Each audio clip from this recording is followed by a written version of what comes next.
The chandelier cast fragments of light across the marble floor like scattered diamonds, illuminating 500 of Rome's most powerful faces. Sophia Morelli stood motionless in the center of the ballroom, her champagne-colored gown catching the light, her hand resting gently on the subtle curve of her belly. Her husband's words still hung in the air like poison. A convenient arrangement, he had called her. Nothing more. The whispers began immediately, sharp, cruel, delicious to those who fed on scandal. She didn't cry. She didn't move. She simply stood there, hazel eyes fixed on some distant point, as if she had already left her body behind. Then the massive oak doors at the entrance swung open.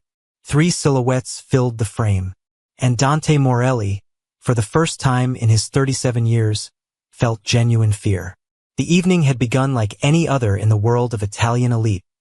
Champagne flowing like water, laughter masking ambition, and alliances being forged and broken between appetizers. The Palazzo Ferretti had been transformed into a sanctuary of opulence for the annual Autumn Gala, an event that brought together Rome's most influential families under the pretense of charity. Sophia had spent 3 hours preparing for tonight. Her dress, a flowing champagne silk that cascaded to the floor, had been chosen specifically to accommodate her changing body. At 4 months pregnant, the curve was subtle but present, a secret she and Dante hadn't yet announced publicly.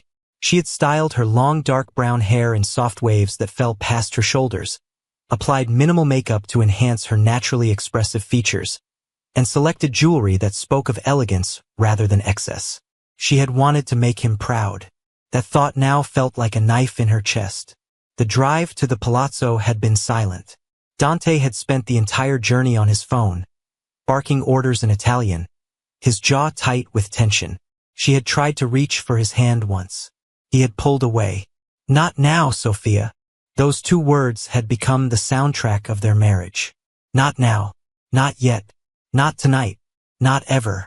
She had learned to swallow her disappointment like medicine, bitter but necessary. When they arrived, Dante had stepped out of the car first, buttoning his black tailored jacket as photographers captured his image. He looked devastating as always, the slicked back black hair, the dark gray eyes that seemed to see through everyone and everything, the controlled power in every movement. His collar was open just enough to reveal the edge of the intricate tattoo that climbed his neck. A crowned lion intertwined with a Roman cross, smoke shading fading into his skin. A mark of legacy, a mark of dominion. He hadn't waited for her.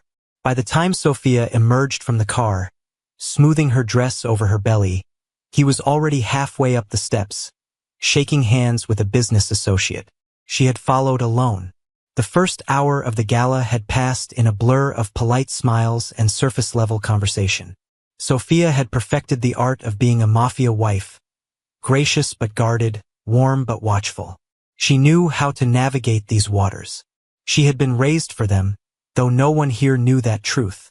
To the Roman elite, she was simply Sophia, a woman of modest background who had somehow captured the attention of Dante Morelli, head of one of Italy's most powerful crime families. They assumed she was beautiful but powerless, charming but disposable. They were wrong. But Sophia had long ago learned that power wielded quietly was power that lasted. She had spotted Dante across the ballroom around 9 o'clock. He was surrounded by his usual circle: business partners, political connections, men who owed him favors and women who wished they could capture his attention. She had started walking toward him, intending to join him, to stand at his side where she belonged. That's when she saw her. Valentina Ricci. The woman was draped in red, her curves displayed like weapons, her blonde hair pulled back in a severe bun that only highlighted her sharp features. She was leaning close to Dante, whispering something that made him smile. Dante never smiled. Sophia felt the cold wash over her before she could stop it. She knew about Valentina, everyone did. The woman had been Dante's mistress years ago, before the marriage. Their relationship had supposedly ended when the wedding contract was signed. Supposedly. Sophia had never asked Dante directly. She had been too afraid of the answer. Now, watching his hand rest on Valentina's lower back, watching him lean in to hear her better, Sophia felt something fracture inside her chest. She turned away before anyone could see the crack in her composure. "You look pale, dear." The voice came from her left. Elena Marchetti, wife of a prominent banker, was eyeing her with barely concealed satisfaction. "Is everything all right? You seem distressed." "I'm fine," Sophia managed. "Just tired." "Of course." Elena's smile didn't reach her eyes. "Pregnancy does take its toll. Though I'm surprised Dante brought you tonight, given your condition. Most men prefer their wives to rest during such delicate times." The implication was clear. "You're already losing him." Sophia excused herself and found a quiet corner near the window. The city lights of Rome sparkled beyond the glass, beautiful and indifferent. She pressed her hand to her belly, feeling the life growing there. The life that was supposed to bring them closer. Instead, it had only widened the distance. Their marriage had been arranged, but not in the way most assumed. It had been presented as a strategic alliance.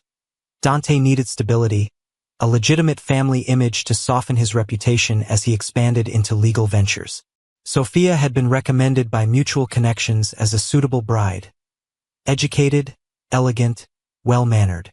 What Dante hadn't known, what no one in Rome knew, was that Sophia hadn't been chosen at random. She had been placed. But that truth was buried deep, locked away even from her husband. Her family had ensured her safety from a distance, watching, waiting, never interfering unless absolutely necessary. Tonight, Sophia wondered if they were watching now. She was pulled from her thoughts by a hand on her arm. Not gentle, but possessive. "What are you doing hiding in corners?" Dante's voice was low, irritated. "People are watching. Come." He didn't wait for her response, simply pulled her toward the center of the room where conversations flowed like rivers of privilege. Sophia followed as she always did. For the next 30 minutes, she performed her role flawlessly. She smiled at introductions, laughed softly at appropriate moments, complimented wives on their jewelry while they evaluated her worth with calculating eyes. She was perfect. Dante barely acknowledged her.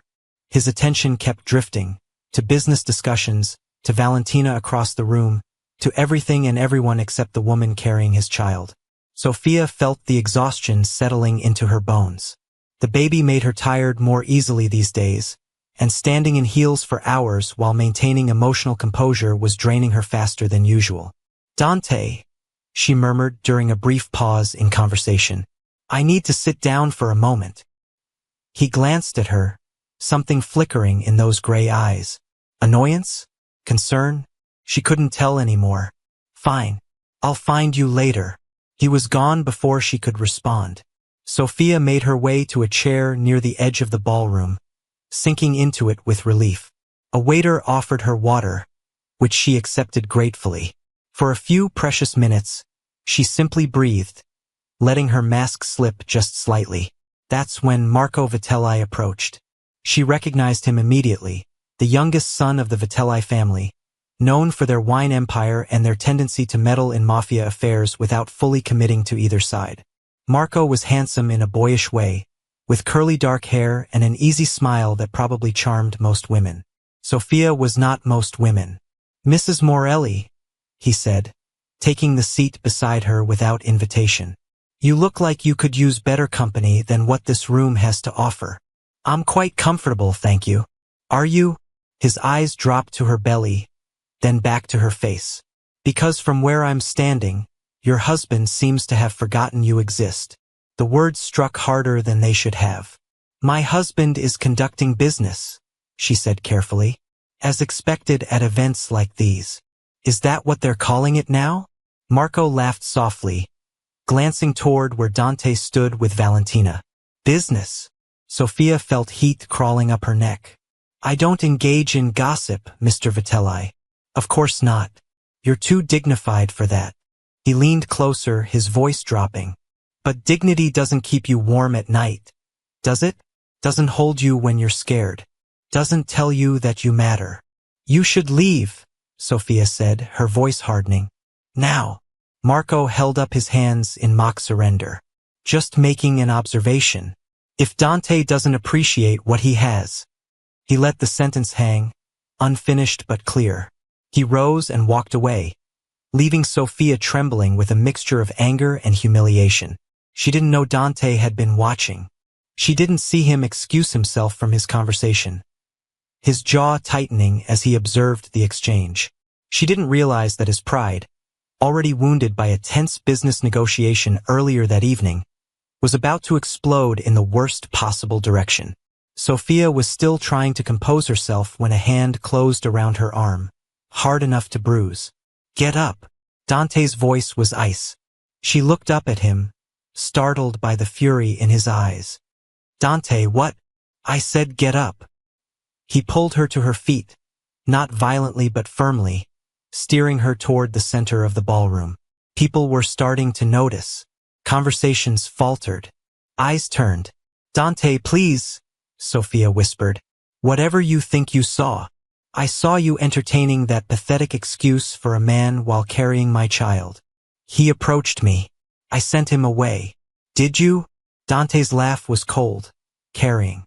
"Is that why you were leaning in, smiling, enjoying his attention?" "I wasn't." "Enough."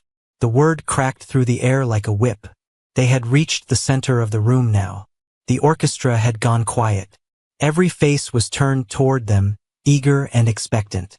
Sophia realized, with dawning horror, what was about to happen. "Dante," she breathed. "Not here. Please." But his wounded pride had already made the decision. "Ladies and gentlemen," Dante's voice carried through the ballroom, commanding instant attention. "I apologize for the interruption, but I believe some clarification is necessary regarding my wife." The last word dripped with contempt. Sophia felt her heart stop. "Many of you have speculated about our marriage," Dante continued, his gray eyes sweeping the crowd. "You've wondered why a man of my position would choose a woman of such modest origins." Murmurs rippled through the crowd. Sophia stood frozen, her hand pressed protectively over her belly. "The truth is simple." Dante turned to look at her, and what she saw in his eyes broke something fundamental inside her chest. This was a convenient arrangement. Nothing more. The gasp that swept through the ballroom was audible. "I needed a wife who would be manageable, compliant, someone who would understand her place and stay in it." His lip curled. "I'm beginning to realize I chose poorly." "Dante." Her voice came out as a whisper, but it carried in the silence. "I'm carrying your child." "Are you?" The question was deliberately cruel, designed to wound. "I've heard rumors about Vitelli's interest in you. Perhaps you can understand my concerns."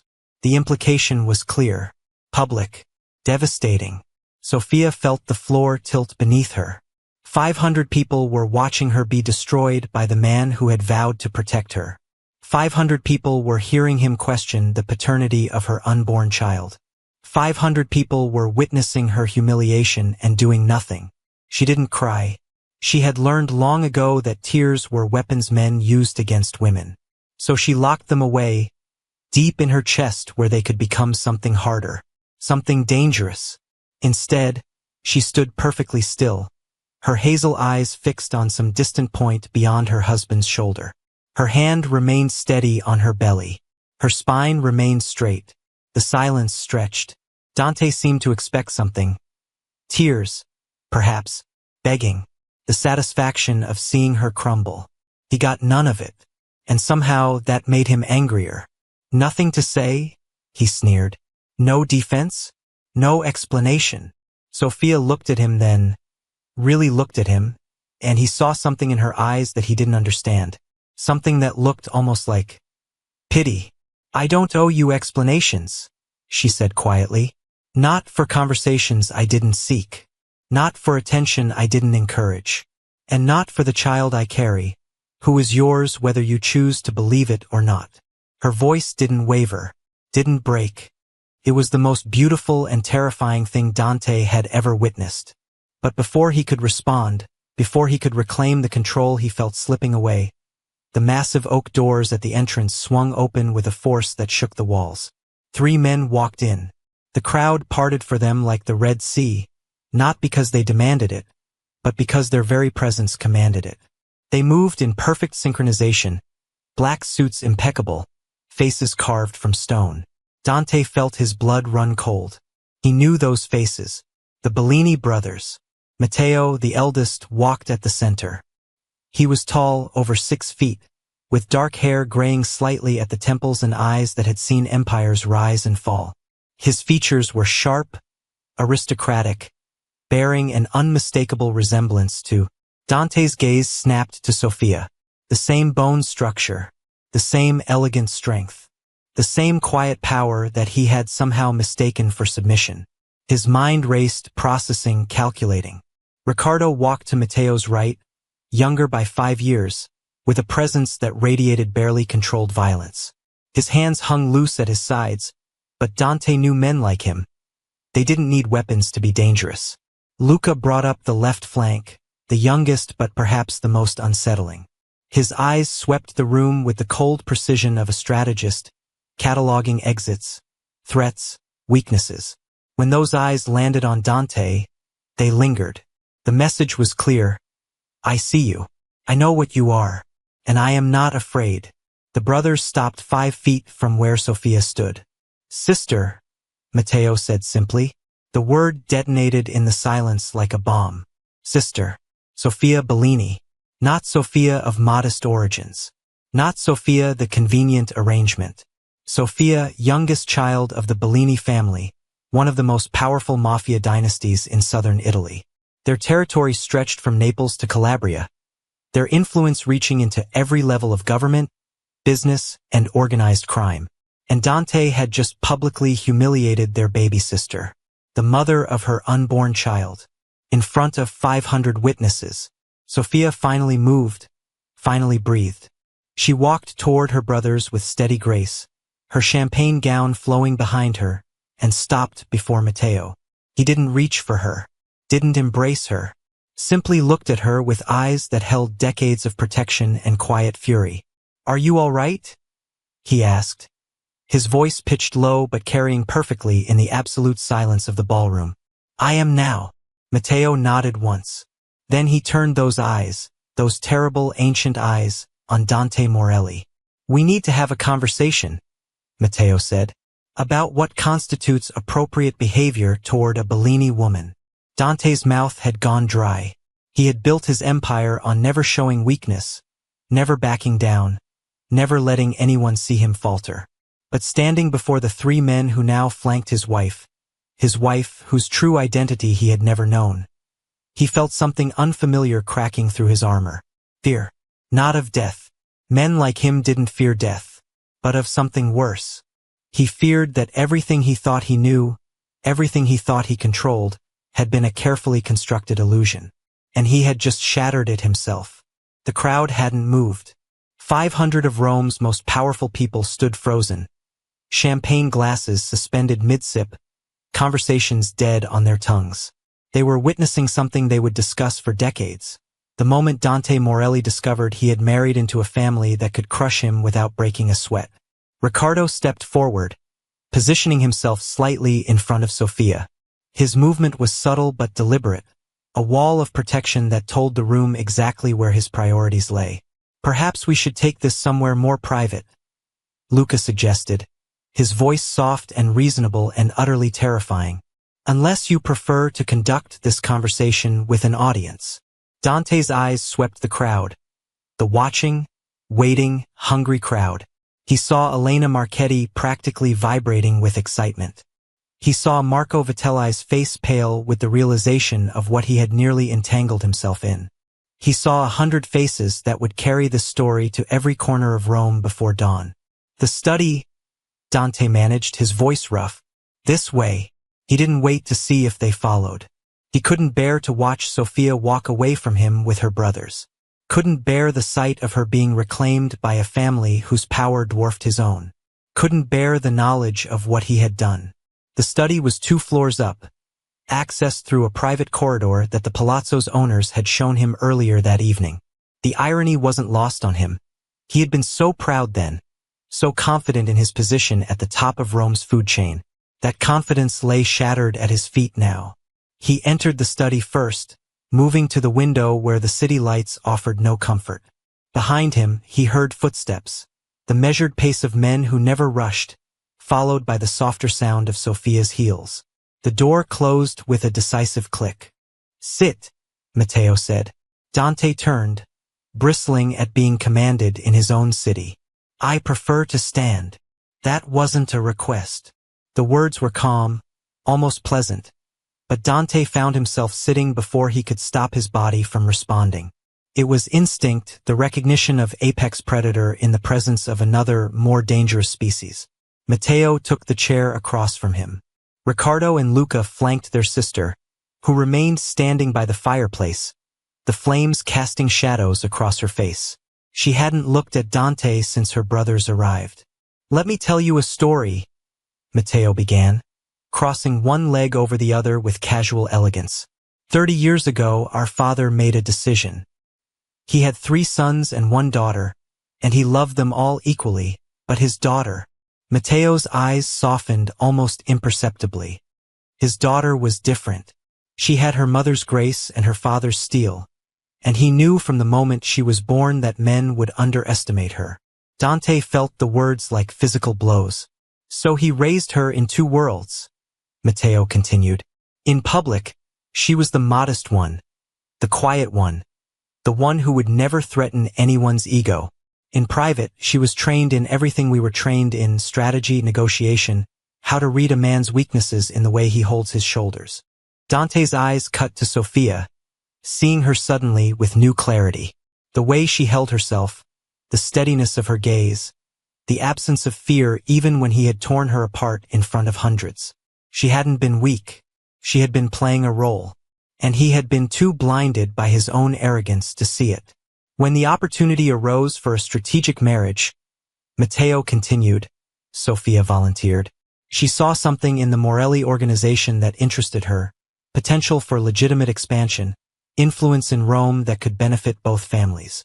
"She chose me," Dante said, the realization dawning slowly. "She chose you," Matteo confirmed. "Against our advice, I might add. We had concerns about your reputation, your treatment of women, your legendary pride." His voice hardened. "It appears those concerns were justified." Dante opened his mouth to respond, but Riccardo cut him off. "Do you understand what you did tonight?" The younger brother's voice was tight with controlled rage. "You accused our sister of infidelity. You questioned the paternity of your own child. You humiliated her in front of 500 witnesses. I saw. You saw a man approach your wife uninvited," Riccardo interrupted. "You saw her send him away. You chose to interpret that through your own jealousy and wounded pride, and you chose to destroy her publicly rather than ask her privately." The accuracy of the accusation left Dante speechless.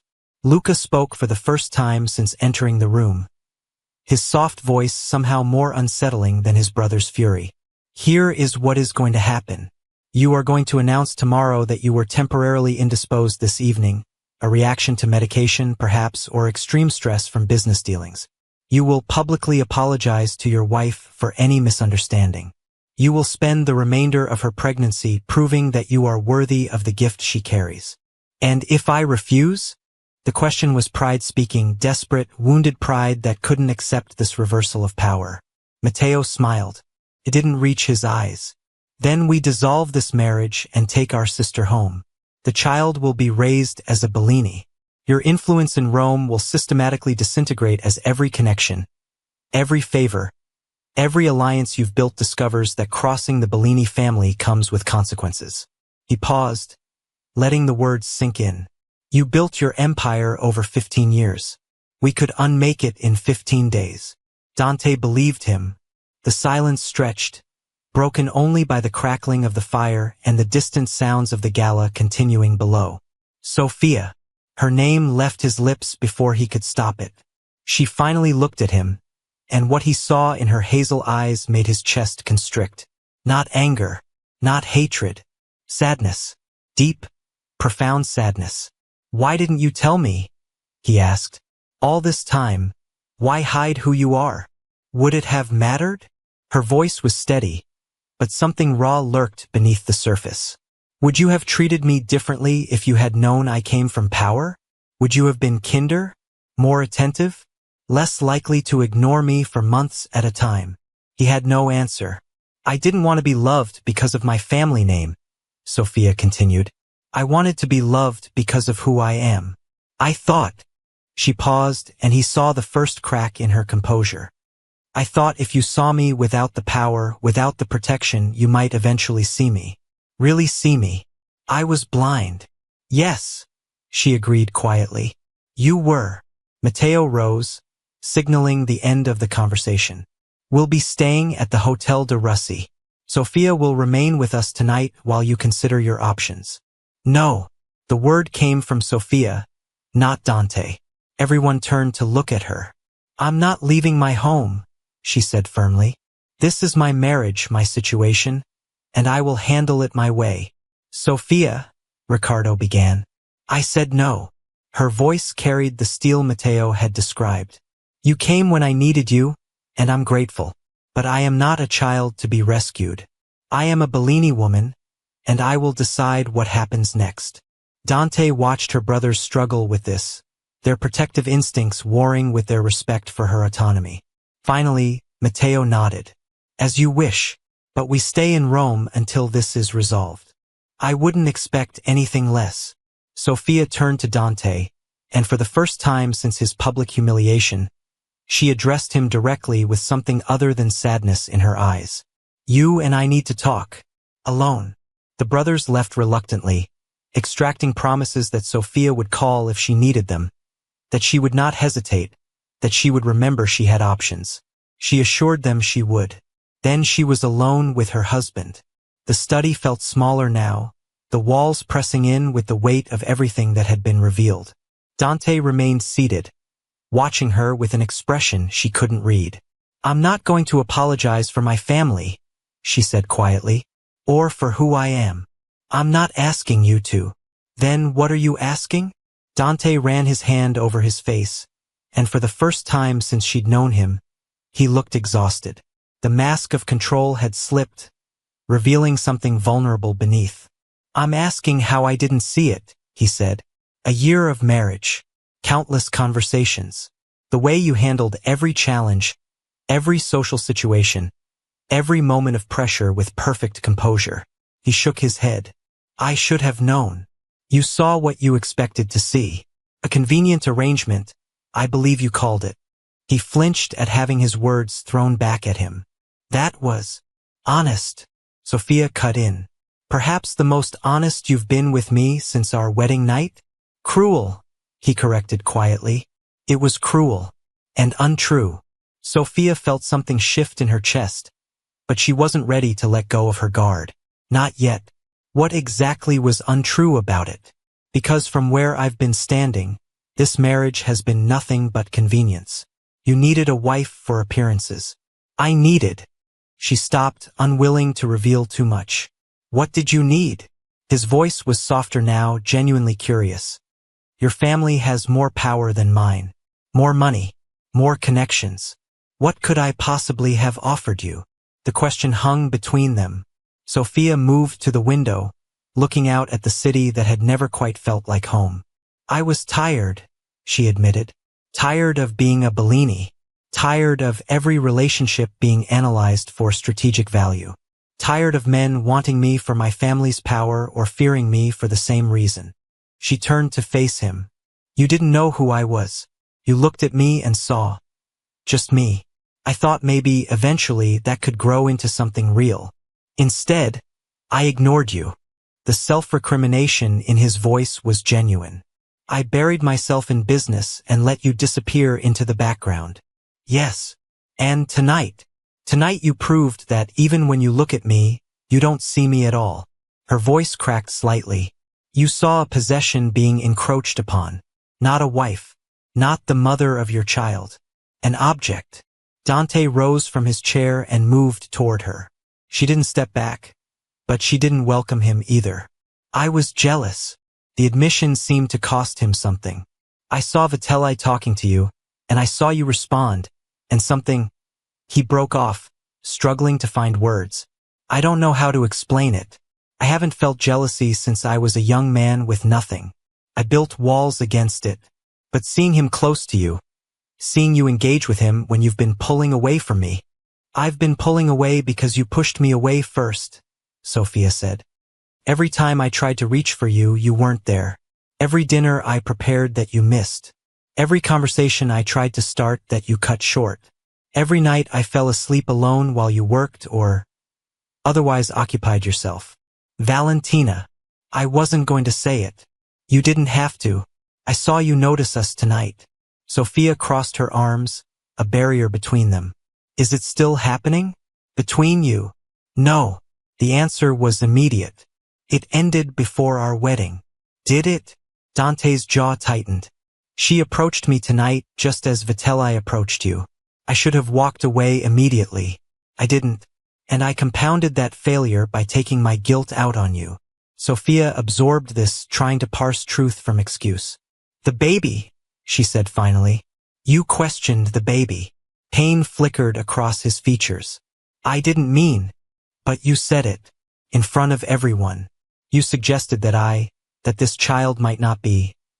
Her voice broke, and she pressed her hand to her belly, feeling the flutter of movement that had just started in recent days. This baby is yours. You know that. You know I have never been with anyone else. I know. He took another step closer. I know, and I said it anyway because I wanted to hurt you as much as I was hurting. That makes it worse, not better. Yes, she agreed. It does. They stood there, husband and wife, separated by a few feet and a vast ocean of damage. What happens now?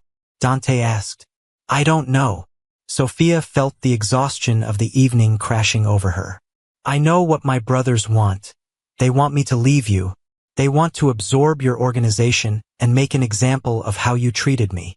Is that what you want? She looked at him, really looked at him, and saw the man she had married. The cold exterior. The fierce intelligence.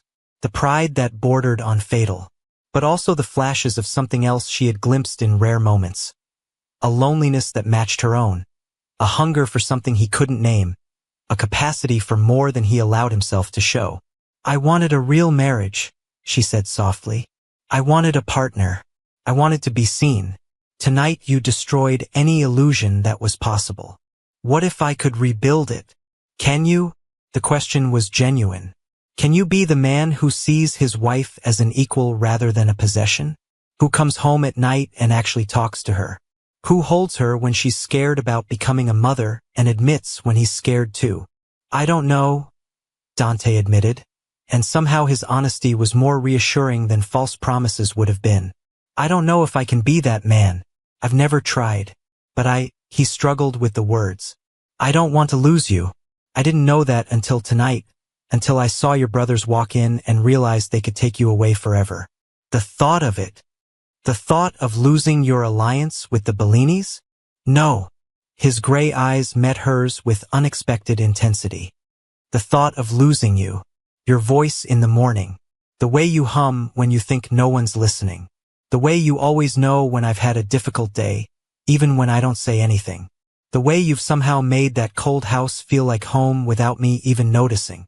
Sophia felt tears threatening, but she blinked them back. She wasn't ready to soften yet. Words are easy, Dante. Tonight you spoke words that cut me to the bone. How do I know these words are any different? You don't, he said simply. You can't. I have to show you over time with actions. And you have every right not to give me that chance. But you're asking me to. Yes. He took a breath. I'm asking you for time. For the opportunity to prove that I can be better than what I showed tonight. For the chance to know you. Really know you as you wanted to be known. Sophia turned back to the window, processing everything. The city lights blurred through unshed tears. I need to sleep, she said finally. I'm exhausted, and the baby. She trailed off, pressing her hand to the small curve. We can continue this conversation tomorrow. Sophia. She turned at his voice. Can I at least see you home safely? Your home or mine? The question had multiple meanings, and they both knew it. Ours, he said carefully. If you'll still have it be ours. She considered refusing. considered calling Matteo and demanding a car to the hotel, making Dante wait and wonder and suffer.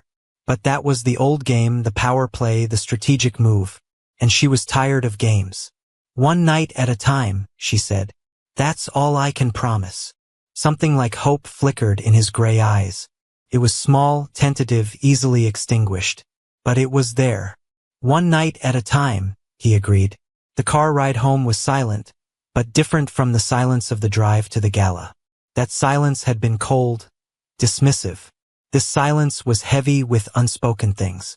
Dante's driver navigated the Rome streets with practiced efficiency, passing landmarks that Sophia had come to know over the past year. The Colosseum, the Forum, the ancient bones of an empire that had risen and fallen long before their families ever existed. Power was always temporary, she thought. What mattered was what you built with it. The Morelli estate sat on the outskirts of the city, a sprawling villa surrounded by immaculate gardens and security measures invisible to the casual observer. Sophia had spent a year making it feel like home, adding warmth to the cold marble, life to the formal rooms, humanity to the fortress Dante had constructed around himself. Now she wondered if any of it had mattered. "I'll have Maria prepare the guest suite," Dante said as they pulled through the gates. Sophia looked at him sharply. "Why?" "Because I don't expect." He stopped, recalibrating. "Because you should have space. Time. Whatever you need." It was the most considerate thing he'd said to her in months. "I'll stay in our room," she said quietly. "But I want to sleep. Just sleep. Nothing else." Of course. They entered the house together, passing through the grand foyer with its sweeping staircase and crystal chandelier. Normally, Sophia would have paused to exchange pleasantries with the night staff. But tonight she didn't have the energy.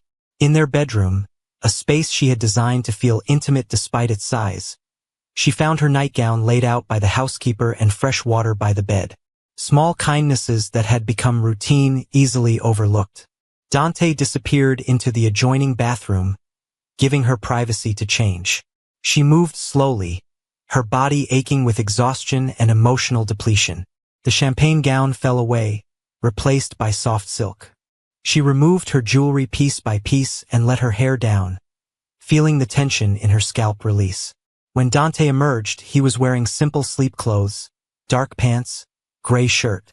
Without the armor of his tailored suits, he looked almost human. He moved to the window, giving her access to the bed. "I'll stay up for a while. Go ahead and sleep." Sophia slipped under the covers, feeling the cool sheets against her skin. Her hand found her belly again, cradling the life there. "Dante," he turned. "I felt the baby move for the first time last week," she said softly. "I didn't tell you because you weren't here. And then when you came home, you were on the phone, and then you were working, and then it was the next day and the moment had passed." She saw him absorb the hit. "I'm sorry. I know." She closed her eyes. "I just wanted you to know what you've been missing. Not to hurt you. Just so you understand what this distance has cost us both." "I understand." She didn't open her eyes again. After a moment, she heard him settle into the chair by the window, keeping vigil while she slept. It wasn't forgiveness, but it was a start. Sophia woke to sunlight streaming through curtains she didn't remember closing. Her hand went immediately to her belly, a reflex now, and she felt the reassuring presence of the life within. For a moment, she forgot everything that had happened. Then memory crashed over her like cold water. She sat up, finding the room empty. The chair by the window showed signs of recent occupation. A throw blanket, an empty coffee cup, but Dante was gone. She reached for her phone and found 17 missed calls from her brothers, a text from Matteo demanding confirmation she was alive, and a news alert from one of Rome's society columns. Scandal at Autumn Gala. Morelli accused of public humiliation. Her stomach dropped. She was reading the article, which gleefully recounted every detail of the previous night while speculating wildly about her identity, when the bedroom door opened. Dante entered carrying a tray. Sophia stared. In the year of their marriage, Dante had never once brought her breakfast. She hadn't even been sure he knew where the kitchen was. "Maria made eggs," he said, setting the tray on the bed carefully. I wasn't sure what you'd want, so there's also fruit and toast and some kind of pastry she insisted was good for pregnant women. You brought me breakfast. Yes. He straightened, clearly uncomfortable with the shift in their dynamic.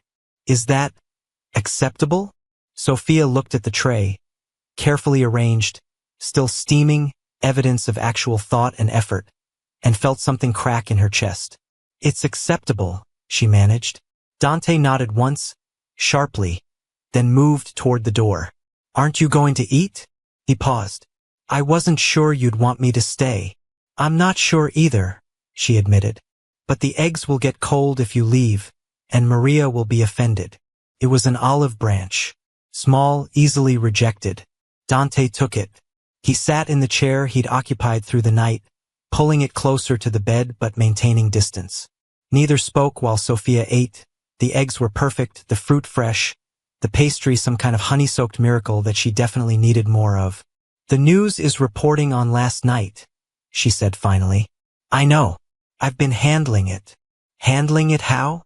I released a statement this morning taking full responsibility for inappropriate behavior caused by medication interaction. I apologized publicly to my wife for any misunderstanding and announced that we are expecting our first child. Sophia set down her fork. You announced the pregnancy?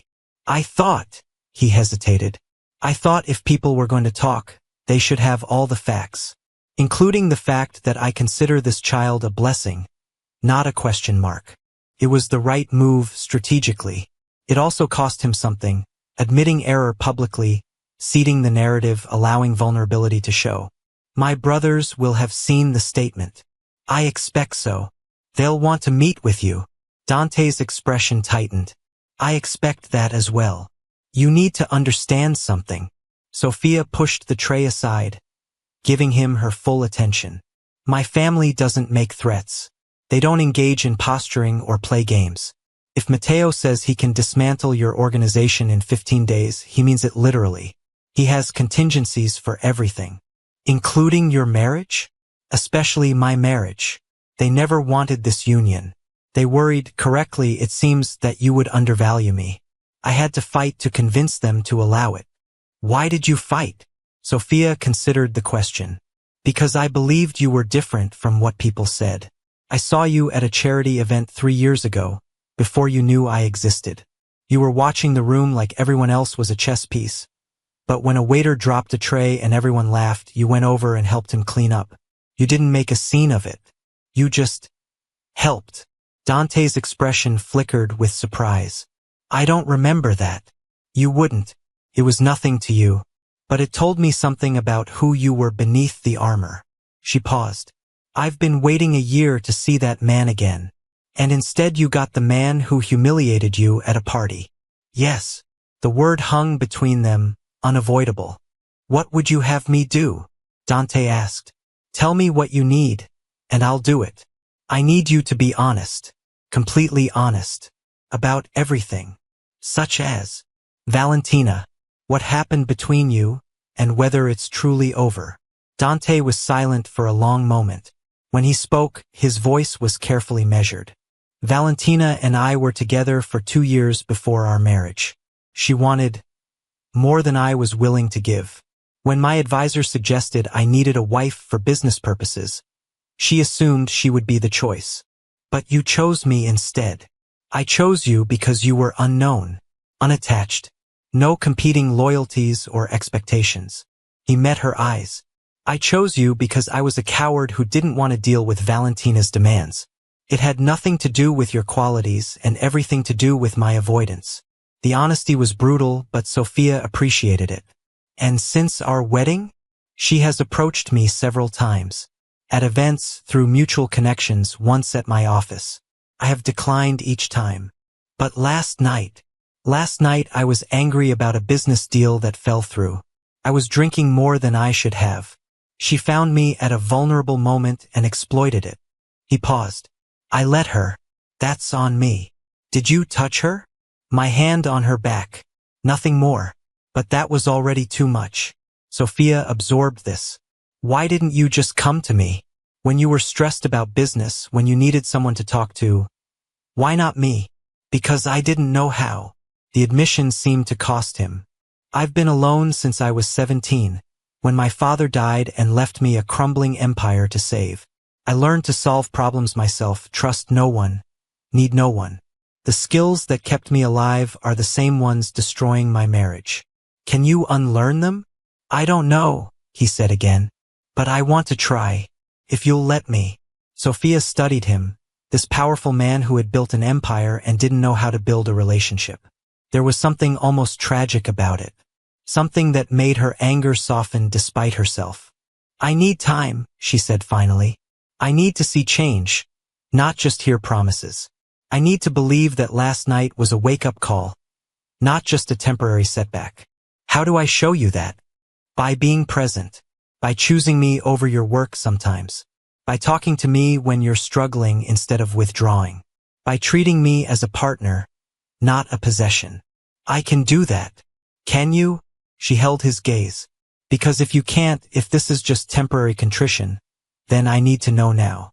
I won't raise a child in a house of cold silence and casual cruelty. You won't have to. The intensity in his voice was almost startling. I swear to you, Sophia, whatever it takes, whatever I need to change, I will do it. This child will grow up knowing their father loves their mother.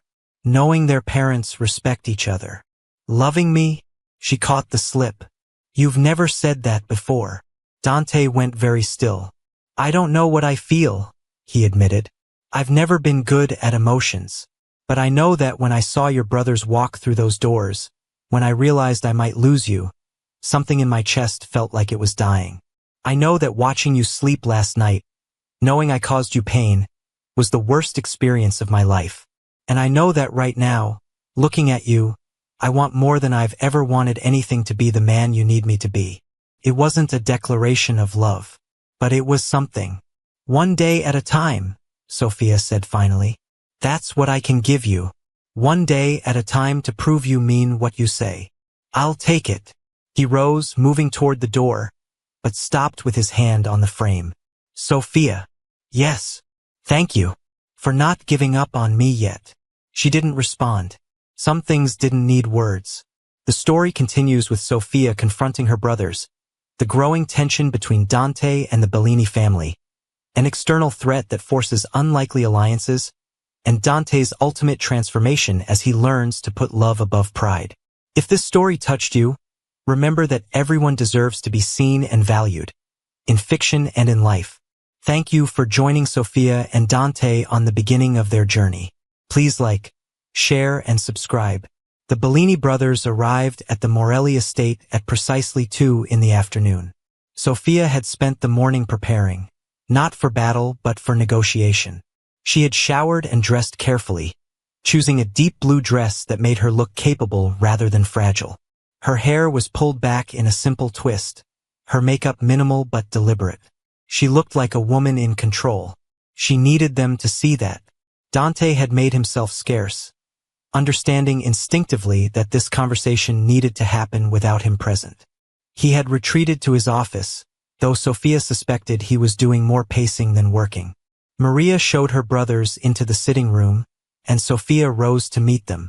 Matteo's eyes swept over her, cataloging her condition with the practiced assessment of a man who had protected her since birth. Riccardo immediately moved to embrace her, his protective instincts overriding protocol. Luca hung back, observing everything with those unsettling calm eyes. You look well, Matteo said carefully. I slept. That helped. We saw his statement this morning. Riccardo's voice carried an edge. A medication interaction? That's his excuse. It's a cover story for the public. Not an excuse to me. And what excuse did he give you? Luca asked quietly. Sophia gestured for them to sit. Maria appeared with coffee and disappeared just as quickly, sensing the tension. He acknowledged what he did, Sophia said. He apologized. He asked for the opportunity to prove he can be better. And you believe him? Matteo's skepticism was palpable. I believe he was genuine in the moment. Whether he can sustain it remains to be seen. Sophia. Riccardo leaned forward, his elbows on his knees. He accused you of infidelity. He questioned the paternity of your child. In public. In front of hundreds of people who will never forget it.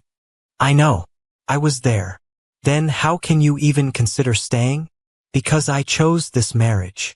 Her voice was steady, firm. Not father's choice. Not a strategic alliance. Mine. I looked at the options available to me, and I decided that Dante Morelli was worth the risk. Worth this. Matteo gestured vaguely at the situation. I didn't say I was right, but I made a commitment, and I don't abandon commitments easily. You raised me better than that. The brothers exchanged glances, a silent communication born of decades of shared experience. What do you want from us? Matteo asked finally. Time. Space. The opportunity to resolve this within my marriage before my family declares war. And if he hurts you again? Sophia met her eldest brother's eyes. Then you can burn his empire to the ground.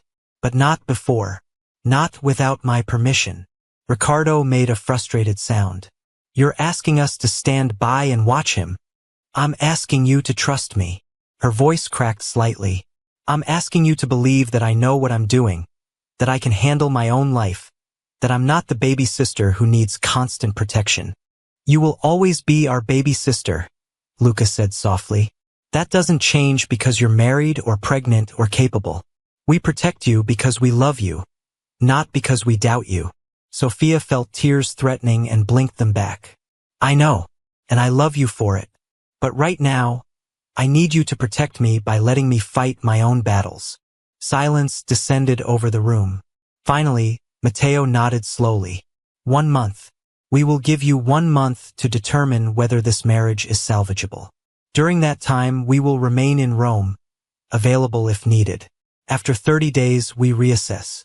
And if I need more time, then we discuss it. But understand, Sophia, if he touches you in anger, if he humiliates you again, if he does anything to endanger you or the baby, the month ends immediately. Agreed. Ricardo didn't look satisfied. I want to talk to him. No. Sophia. I said no. Whatever you need to say, you can say through me. Direct confrontation will only make things worse. She's right, Luca interjected. His pride is already wounded. Pushing him further could trigger defensive behavior. Better to let him come to the realization of his failures on his own terms. Ricardo scowled but didn't argue. There's something else you should know, Sophia said, deciding to reveal one more card. I believe someone has been feeding information to Dante's enemies. The business deal that failed yesterday, the one that contributed to his behavior, involved a betrayal from within his organization. All 3 brothers sharpened. Explain, Matteo said. I don't have proof yet, just patterns I've noticed over the past few months. Deals falling through at the last minute. Information that should be private becoming public. Small failures that add up to a larger picture. You think someone is sabotaging him? I think someone wants him vulnerable. And I think the timing of last night, his stress, his drinking, Valentina appearing at exactly the right moment, was not coincidental. Luca's eyes narrowed. You suspect the woman? I suspect everyone. But Valentina has motive and access. She wanted to be Mrs. Morelli. Instead, she got discarded for a stranger. That breeds resentment. You've been watching her? I've been watching everyone. Sophia allowed herself a small smile. Father didn't raise me to be blind. Matteo regarded her with something like pride. What do you need from us? Information. Your networks are broader than his. If someone is moving against the Morelli organization, you'll hear whispers before he does. Done. Luca will coordinate. Sophia felt a measure of relief. If she could uncover the threat to Dante's empire, she would have leverage, not to control him, but to prove her value as a partner. And maybe, in the process, to save her marriage. The brothers left after extracting more promises, more assurances, more commitments to call immediately if anything changed. Sophia watched them go with a mixture of exhaustion and determination. She found Dante in his office, exactly as she'd expected, standing by the window, staring at nothing. They're gone. He turned. And you have 1 month to prove yourself. 30 days. After that, they reassess. That's more than I expected. They trust me, even when they think I'm making a mistake. Dante absorbed this. Do you think you're making a mistake?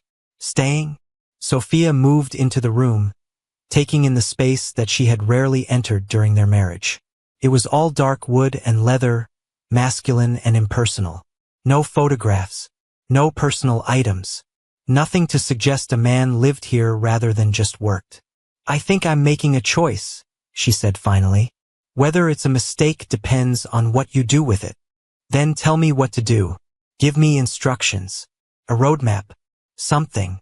Marriage isn't supposed to work that way. Maybe not. But I've already proven I don't know how to do this naturally. I need help. She studied him.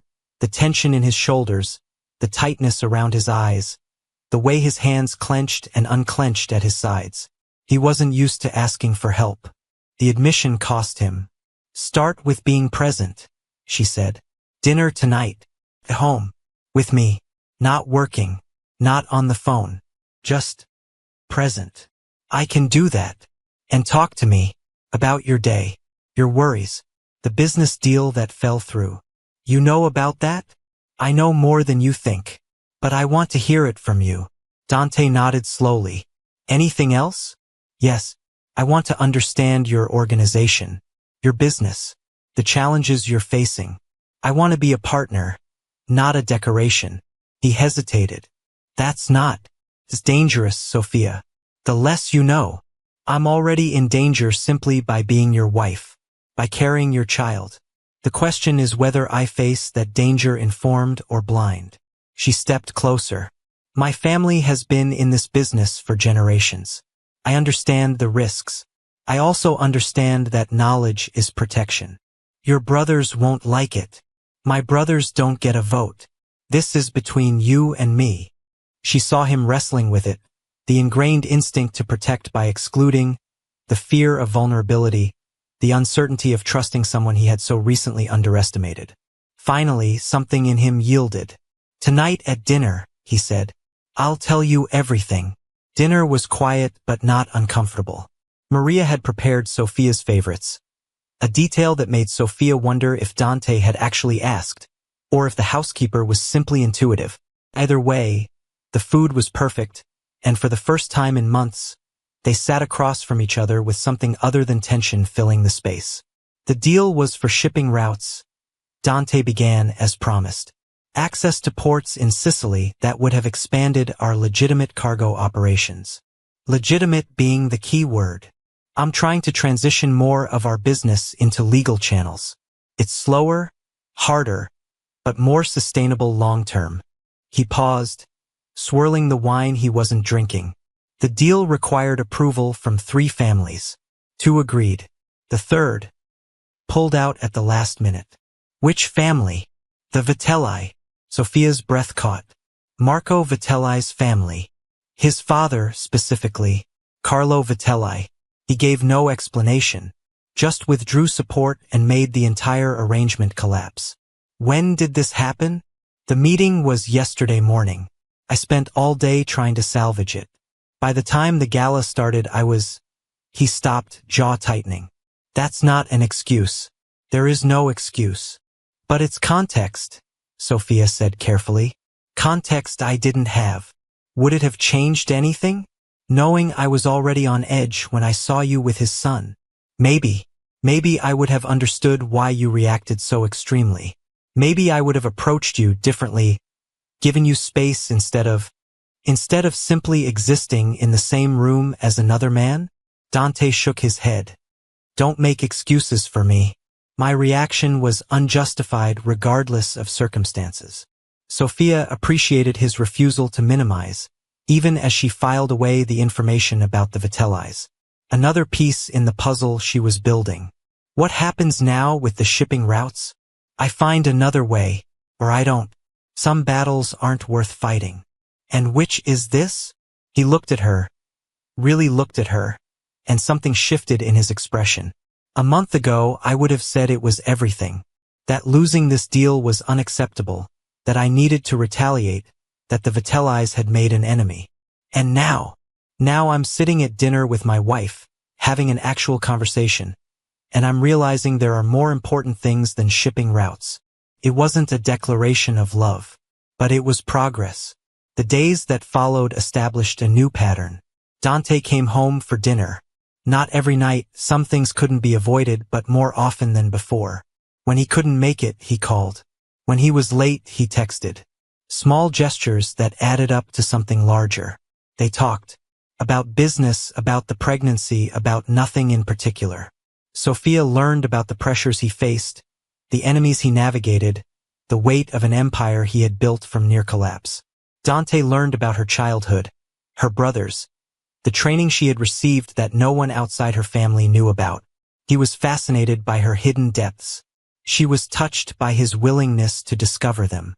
3 weeks into their tentative reconciliation, the first crack appeared. Sophia was reviewing financial documents in the sitting room, papers Dante had shared with her as part of his commitment to partnership, when Maria announced a visitor. Valentina Ricci walked into the room like she owned it. Mrs. Morelli. The greeting dripped with false sweetness. I hope I'm not interrupting. Sophia didn't rise, didn't show surprise, didn't give an inch. You are, actually, but I assume you knew that when you arrived unannounced. Valentina's smile tightened. I came to see Dante. I was told he was at home today. He's in a meeting. He won't be available for hours. Then I'll wait. No, Sophia said calmly. You won't. The blonde woman's carefully constructed facade flickered. Excuse me? You heard me. My husband doesn't receive guests without appointments, and he certainly doesn't receive women who approach him at parties while his pregnant wife is in the same room. I don't know what you think you saw. I know exactly what I saw, and I know exactly what you are. Sophia finally stood, using every inch of the Bellini training that had been drilled into her since childhood. You're a woman who wanted something she couldn't have, and now you're circling like a vulture, waiting for the carcass to fall. How dare! But here's what you don't understand. Sophia stepped closer, her voice dropping. I'm not the convenient arrangement he thought he married. I'm not powerless. I'm not alone. And if you ever approach my husband again, if you ever set foot in my home without invitation, you will discover exactly what happens when you cross a Bellini woman. Valentina's face had gone pale. I don't know what you're talking about. Yes, you do. I've been watching you, Valentina. I know about your meetings with Carlo Vitelli. I know about the information you've been feeding him. I know about the sabotage. For just a moment, something like fear flickered in the other woman's eyes. It was gone almost immediately, replaced by haughty denial. You're delusional. The stress of pregnancy has clearly affected your mind. Has it?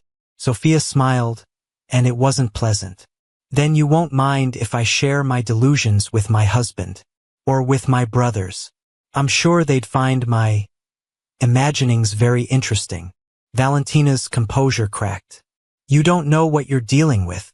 I think I do, but you're welcome to test that theory. The standoff lasted several seconds.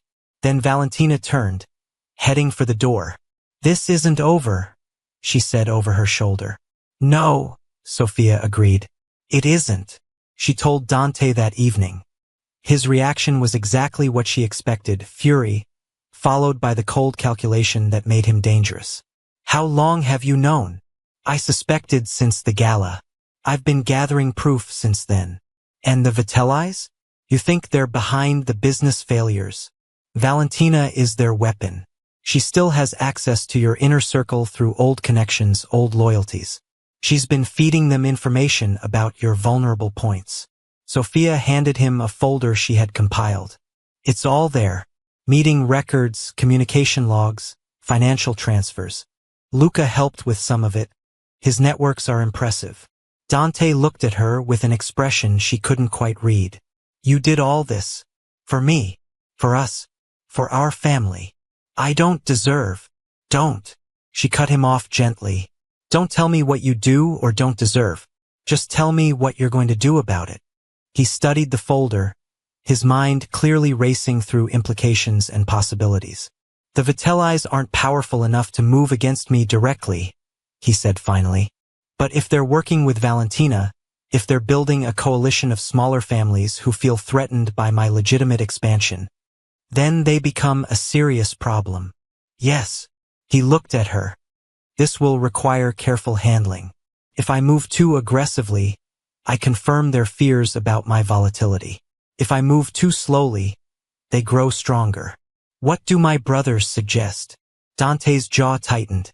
You've already consulted them? Luca has been my research partner. But I haven't discussed strategy with Matteo or Riccardo. I wanted to bring this to you first. Something in his expression softened. Why?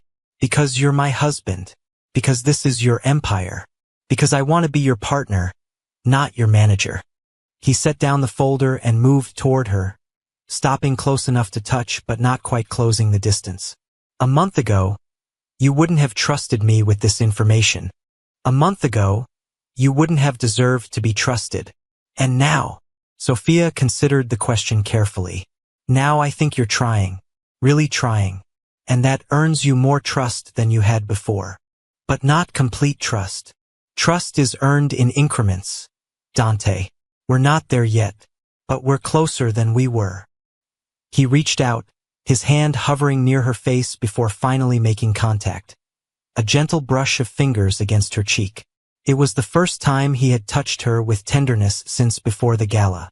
I want to protect you, he said quietly. But I'm starting to realize that you don't need protection the way I assumed. You need partnership, respect, inclusion. Yes, I'm still learning how to give those things. I know, but I want to learn, more than I've ever wanted anything. Sophia leaned into his touch, allowing herself this small moment of connection. It wasn't forgiveness, not completely, but it was progress. Then keep learning, she said, and we'll figure out the Vitellis together. The next 2 weeks passed in a blur of strategy and surveillance. Dante brought Sophia fully into his inner circle, a move that raised eyebrows among his closest advisors. Alessandro, his second-in-command, was particularly skeptical. With respect, sir, involving your wife in operational matters. My wife uncovered a conspiracy that you missed. Dante cut in coolly. She has skills and connections that we need. Her involvement isn't up for debate. Sophia appreciated the support, even as she recognized the delicate balance required. These men had served Dante for years. They weren't accustomed to sharing space with a woman, especially one who had been invisible to them just weeks ago. She won them over slowly, methodically. An insight here, a connection there.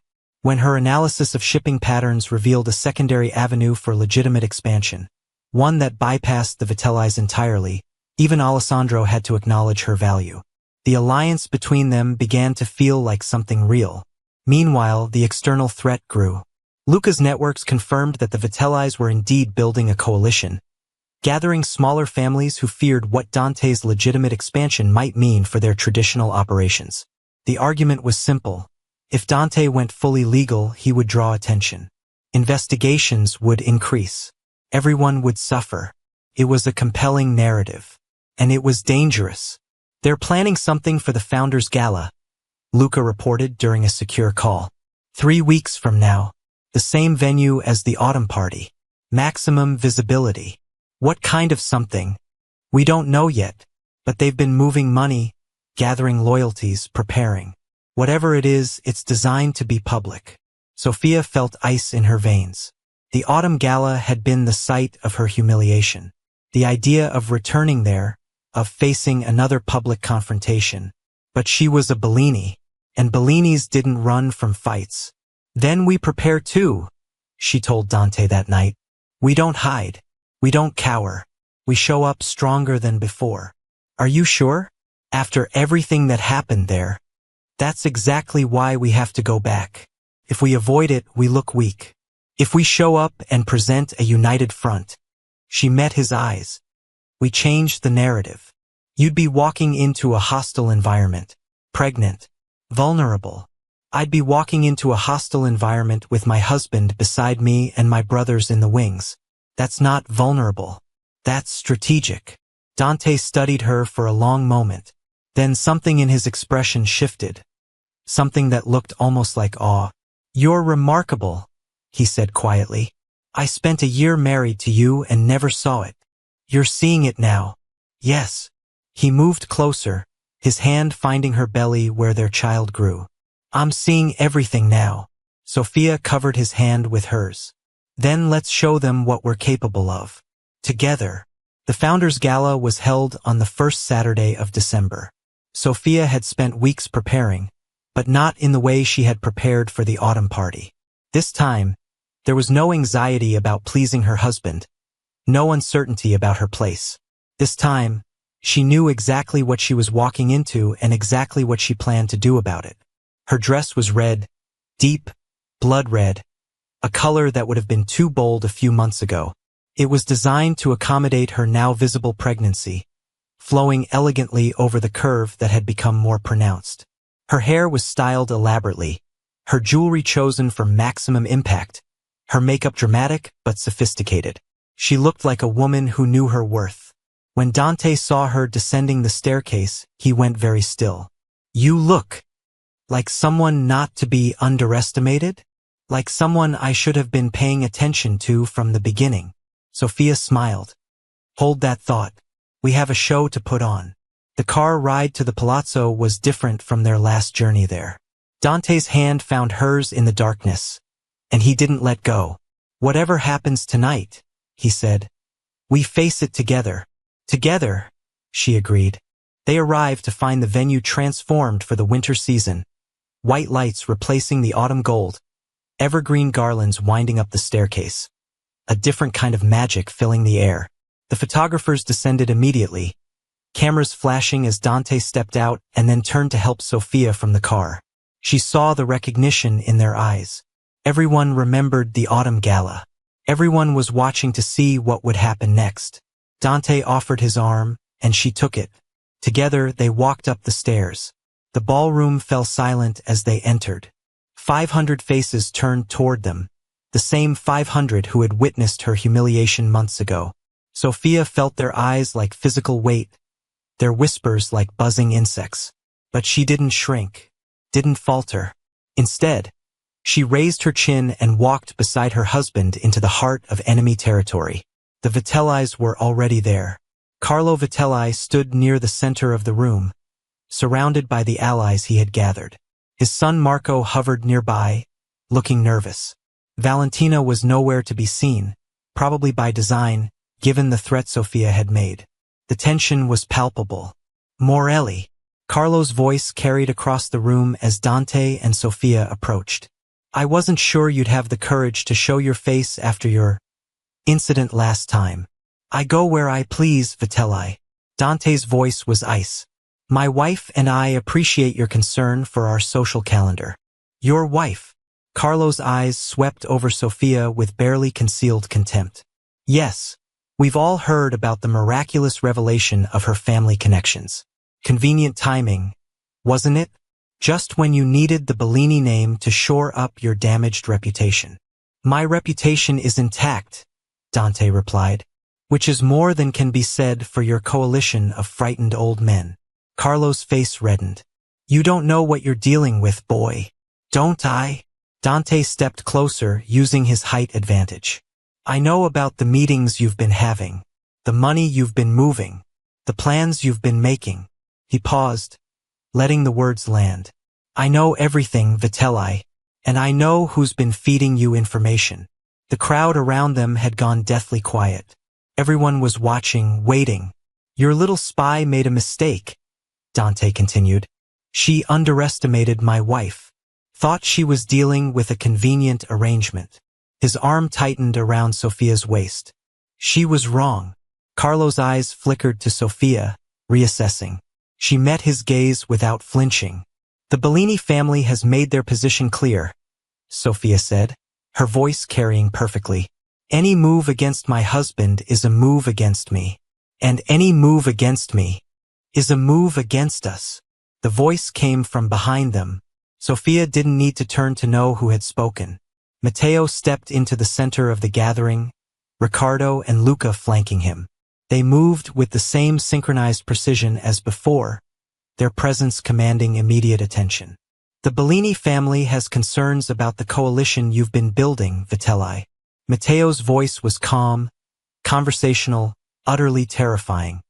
We find your approach destabilizing, and we don't appreciate anyone threatening our sister's family. Carlo had gone pale. I wasn't. This isn't. Your denials insult everyone's intelligence. Matteo moved to stand beside Sofia, his message clear, united front. Here is what's going to happen. Your coalition will dissolve. Your conspiracy will end. And you will provide full restitution for the damage your sabotage has caused to Morelli operations. And if I refuse? Matteo smiled, and it was the most frightening expression Sofia had ever seen on her brother's face. Then we have a different kind of conversation. One that doesn't happen in ballrooms. The threat hung in the air, heavy and undeniable. Carlo looked around the room, searching for allies. His carefully built coalition seemed to be reconsidering their positions. Facing Dante Morelli was one thing. Facing the combined might of Morelli and Bellini was something else entirely. This isn't over, Carlo said finally, but his voice had lost its confidence. Yes, Matteo replied quietly. It is. The Vitellis retreated, taking their diminished coalition with them. The crowd watched them go, then turned back to stare at the alliance that had just formed in front of them. Sofia felt Dante's arm tighten around her waist. Well, he murmured near her ear. That went better than expected. We prepared well. We did. He turned her to face him, and for a moment, the room disappeared. Just the two of them standing in the wreckage of their enemies' plans. I couldn't have done this without you. You could have, Sofia said. But you would have done it differently, more violently, with more casualties. Probably. He lifted his hand to her face, that gesture that had become precious to her. You make me better. I didn't know that was possible. Dante, let me say this. I need to say this. He took a breath. I was wrong about everything. About who you were, about what I needed, about what mattered. I thought power meant control, that strength meant never showing weakness, that I could build an empire and not need anyone beside me. And now I know that power means nothing without someone to share it with. That real strength is admitting when you need help. That the empire I built was always missing its most important piece. His gray eyes held hers. You, Sofia. It was missing you. The room had gone quiet around them again, but for entirely different reasons this time. 500 people were watching Dante Morelli, cold, proud, untouchable Dante Morelli, declare his feelings in public. I love you, he said, and the words carried. I should have said it months ago. I should have shown it every day.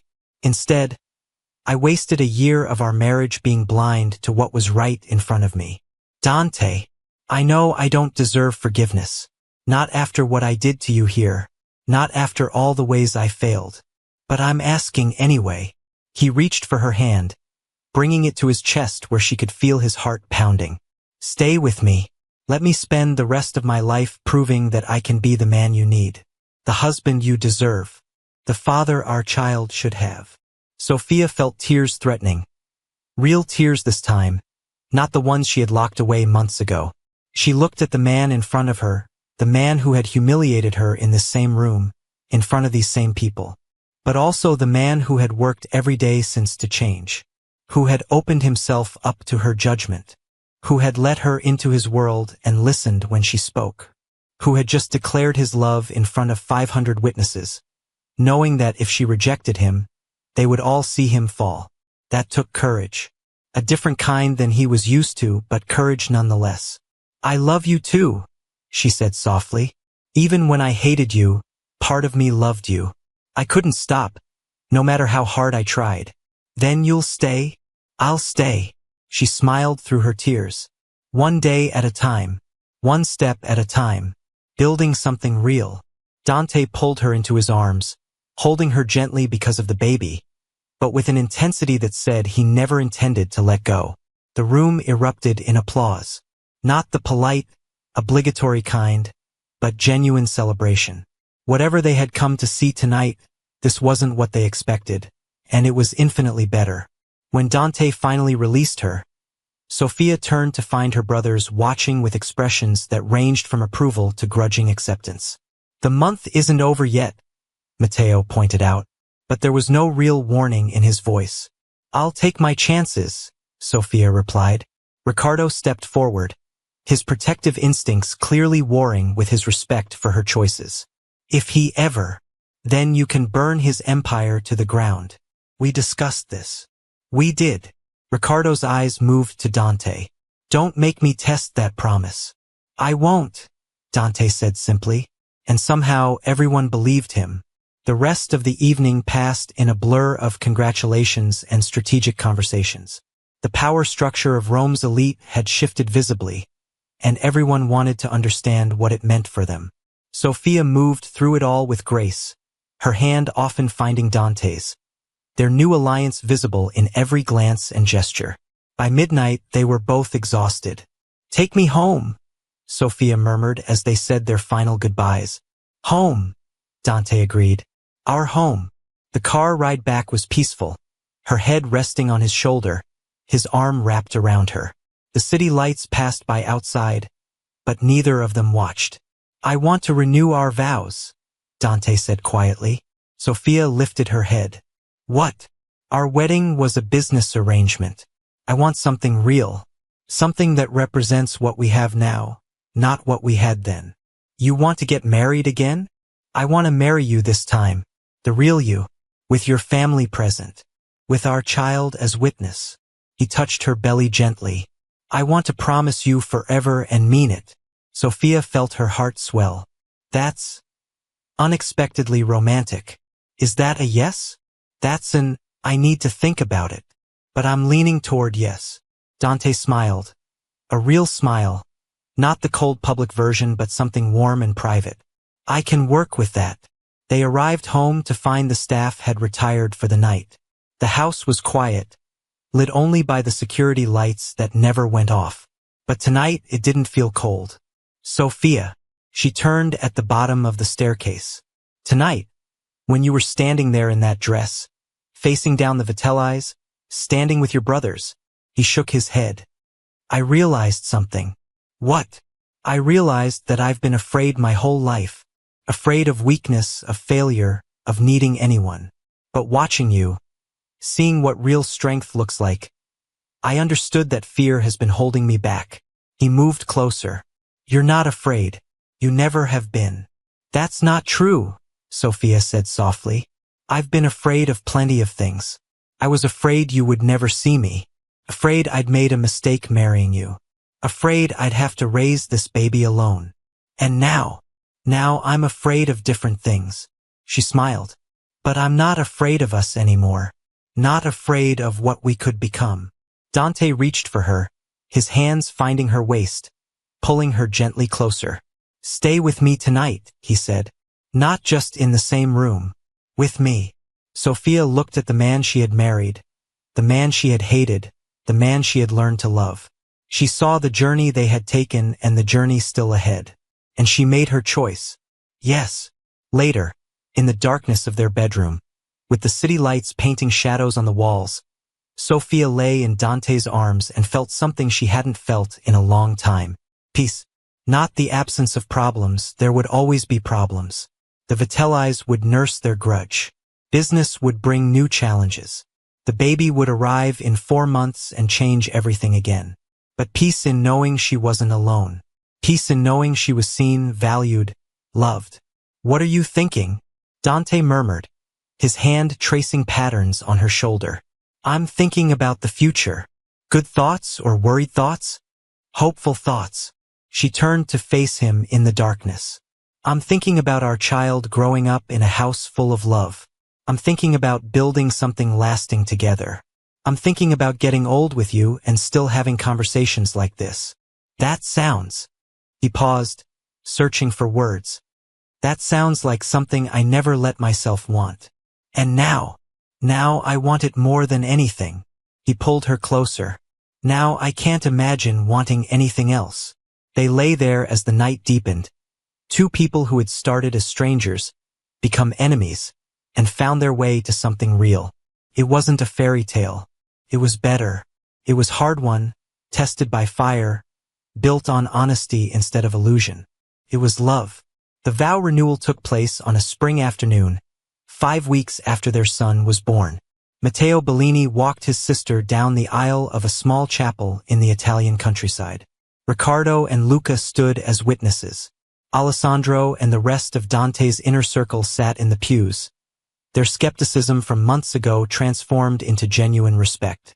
Little Marco Antonio Morelli, named for the legacy and the future, slept peacefully in his grandmother's arms.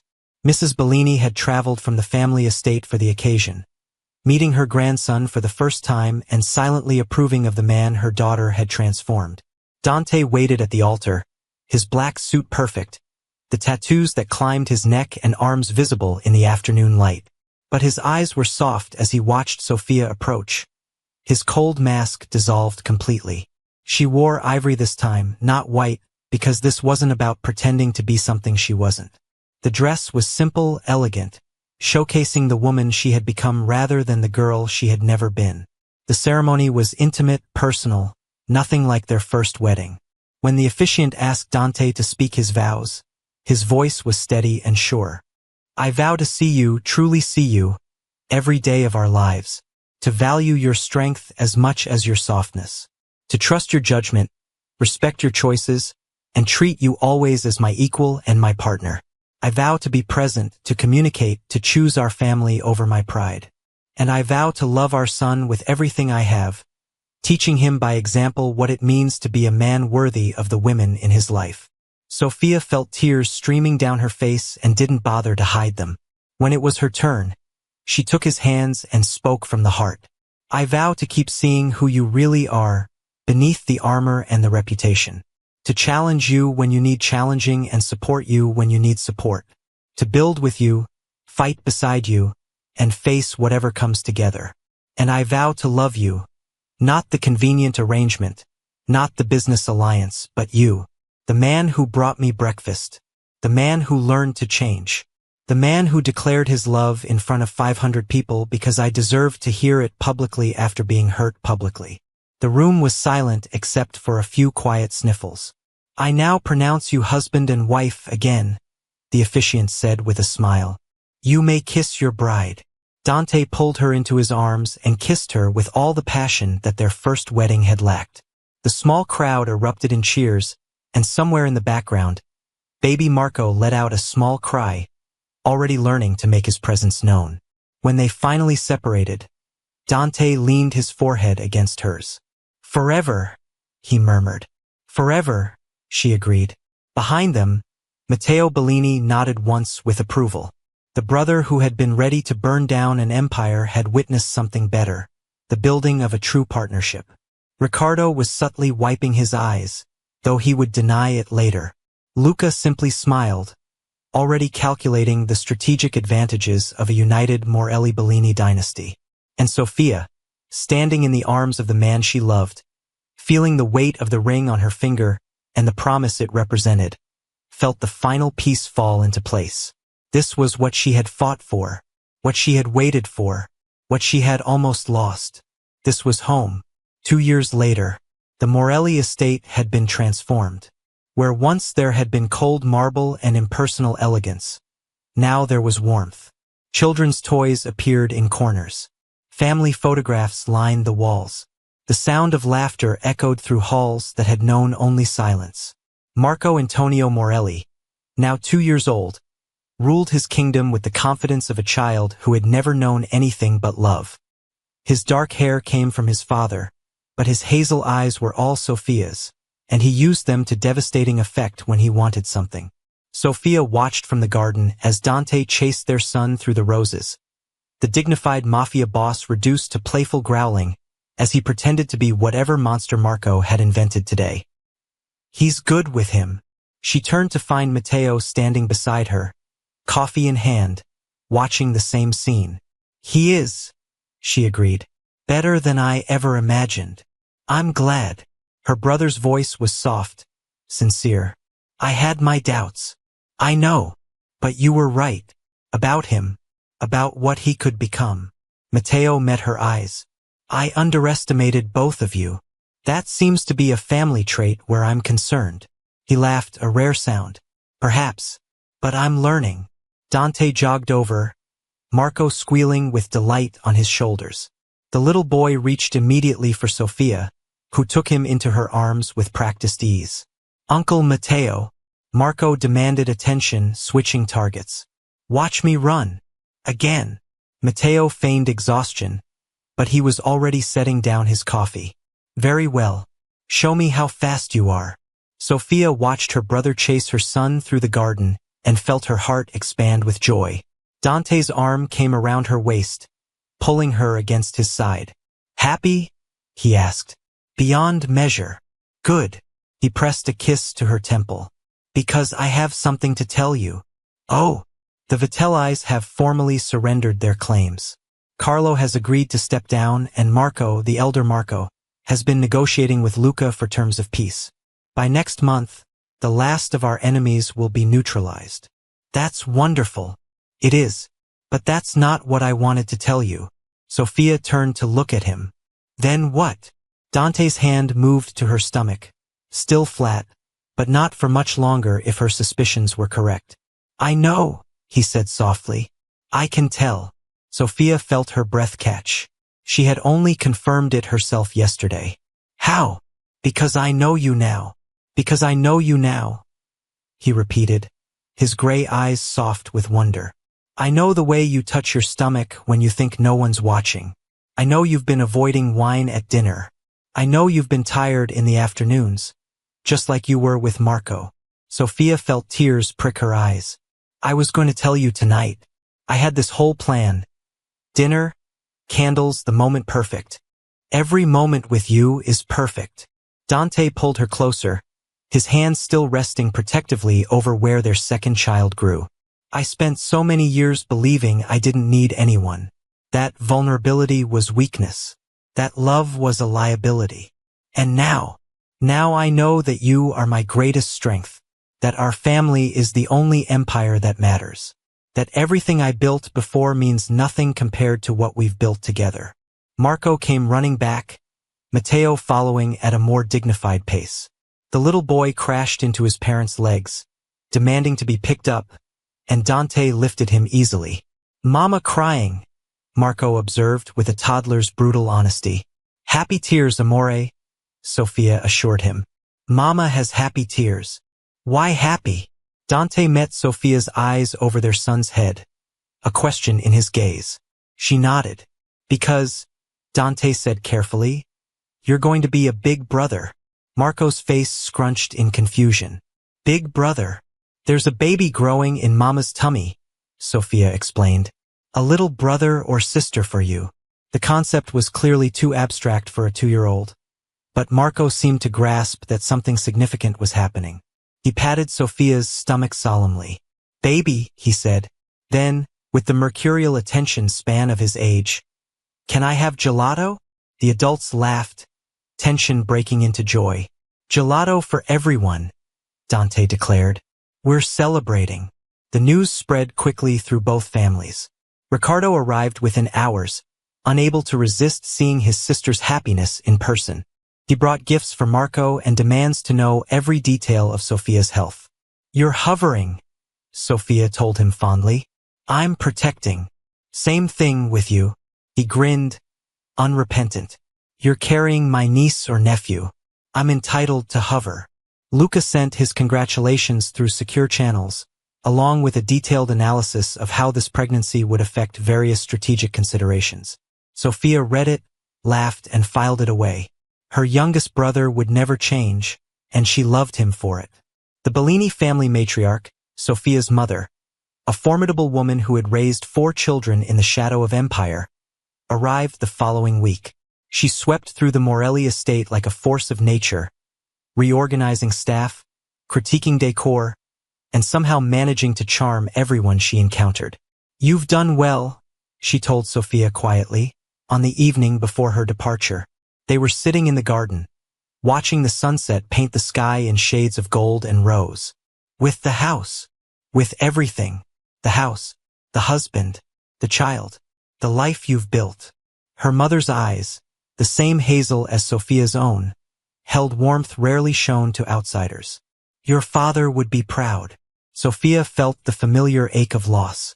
Her father had died 3 years before her marriage, never knowing the man she would choose or the family she would create. I wish he could have met Dante. He would have been suspicious at first, protective. Her mother smiled. But he would have come around, once he saw how Dante looks at you. Your father always said he would know the right man by how he looked at his daughter. How does Dante look at me? Like you're the center of his universe. Like nothing else matters when you're in the room.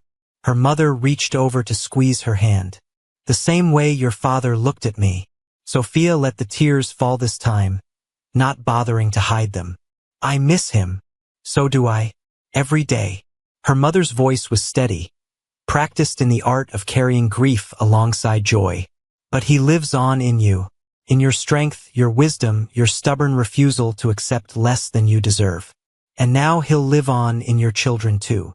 They sat together until the last light faded, 2 Bellini women watching the sky and thinking about the men who had shaped them, the father who had raised her to be strong, and the husband who had learned to deserve her. The second pregnancy was easier than the first in some ways, harder in others. Easier because Sophia knew what to expect, the exhaustion, the nausea, the strange cravings. Harder because she had a toddler to chase while her body worked overtime to grow another life. Dante was different this time too. With Marco, he had been learning, uncertain, terrified of making mistakes. This time he was confident, not in a way that dismissed Sophia's needs, but in a way that allowed him to truly support her. He took over bedtime routines when she was too tired. He held her hair back during morning sickness. He attended every doctor's appointment, asking questions, taking notes, remembering details she forgot. You're nesting, Sophia observed one afternoon, finding him organizing the nursery they had started preparing. I'm preparing. Same thing. He turned to look at her, something vulnerable in his expression. I missed so much with Marco. I was present, but I wasn't engaged. Not the way I should have been. You learned. I did. But I can't get that time back. He moved toward her, his hands finding her now prominent belly. I won't miss anything this time. I refuse to. Dante. Sophia covered his hands with hers. You're an incredible father. Marco adores you. Marco doesn't know what those first months were like. How distant I was. How scared. Neither will this baby. And neither should matter because you're here now. You've been here. That's what counts. He leaned his forehead against hers, a gesture that had become their private moment of connection. I love you, he said, more than I knew it was possible to love anyone. I know. Sophia smiled. I love you too, even when you're being ridiculous about the past. I prefer reflective. You would. They stood there in the half-finished nursery, surrounded by paint samples and baby furniture. And Sophia felt the familiar sense of peace settle over her. This was what she had fought for, what she had almost lost, what she would protect with everything she had. Home, family, love. Everything else was just details. The baby came on a stormy night in October. Sophia's water broke during dinner, 2 weeks before her due date. Marco was already in bed, watched over by Maria and a small army of staff who would keep him occupied while his parents dealt with the arrival of his sibling. The drive to the hospital was tense. Dante white-knuckled on the steering wheel, Sophia breathing through contractions that came faster than expected. Almost there, Dante kept saying. Almost there. You're doing amazing. Almost there. Stop saying almost there and actually get there, Sophia gritted out between waves of pain. He drove faster. The labor was shorter than the first time, more intense, a blur of pain and pressure and the determination to push through. Dante never left her side, holding her hand, letting her squeeze until his fingers went numb, telling her over and over that she was strong. She was incredible. She was almost done. And then, at 3:47 in the morning, a new cry filled the room. A girl, the doctor announced. A beautiful, healthy girl. Sophia sobbed with relief and joy as they placed her daughter on her chest. The baby was red-faced and furious, clearly unhappy about being evicted from her comfortable home, but she was perfect. 10 fingers, 10 toes, a thatch of dark hair, and lungs that could wake the entire hospital wing. "She's so beautiful," Sophia breathed. Dante stood beside the bed, his usual composure completely shattered. Tears streamed openly down his face as he looked at his daughter for the first time. "She's perfect," he managed. "Sophia, she's perfect. Do you want to hold her?" The doctor helped transfer the baby to Dante's arms, and Sophia watched her powerful, dangerous, once cold husband melt completely. "Hello, Piccola," he whispered. "I'm your papa. I've been waiting to meet you for so long." The baby, as if recognizing his voice from months of hearing it through Sophia's belly, quieted. Her eyes, unfocused, still newborn blue, seemed to search for the source of the sound. "She knows you," Sophia said. "I talk to her every night," Dante admitted. "While you slept, I told her stories, promised her things." "What kind of things?" "That I would always protect her, that I would teach her to be strong, but never make her feel she had to be strong alone. That I would love her mother in front of her every day, so she would know what real love looks like and never settle for less." Sophia felt fresh tears spilling down her cheeks. "Dante, I promised her that she would never wonder if she was wanted, never doubt that she was seen." He looked up, meeting Sophia's eyes. "I promised her the childhood I didn't have, the family I never knew was possible." Sophia reached for him, for their daughter, pulling them both as close as her exhausted body would allow. "We'll give her all of that," she whispered. "Together." "Together," he agreed. The baby began to fuss, hungry for her first feeding, and the spell broke into the practical concerns of new parenthood. But the moment lingered, a promise made, a future claimed, a family completed. They named her Isabella Maria Morelli. Isabella for Dante's grandmother, the only person who had shown him tenderness during his brutal childhood. Maria for the housekeeper who had become family, who had watched their marriage transform from obligation to love, who had helped raise Marco and would help raise Isabella too. The Bellini brothers arrived en masse the next morning, crowding into the hospital room with gifts and demands to hold their niece. Matteo claimed first rights as eldest, cradling Isabella with surprising gentleness for a man whose hands had done terrible things. "She looks like Sophia," he observed. "Thank God for that," Riccardo added. "Can you imagine if she looked like him? Standing right here," Dante pointed out dryly. "We know." Luca took his turn with the baby, his analytical mind clearly cataloging every feature. "She has your bone structure, actually, the Morelli jaw. It will serve her well." "She's a day old," Sophia laughed. "Can we wait before planning her intimidation strategies? In this family? No." Marco arrived with Maria shortly after, brought to meet his little sister. He approached the bassinet with the suspicious caution of a toddler whose territory was being invaded. "Baby," he said, pointing. "Yes, amore. This is Isabella, your little sister." Marco considered this information. Then, with the gravity of a judge delivering a verdict, he leaned over and placed a careful kiss on Isabella's forehead. "My baby," he declared. The room melted.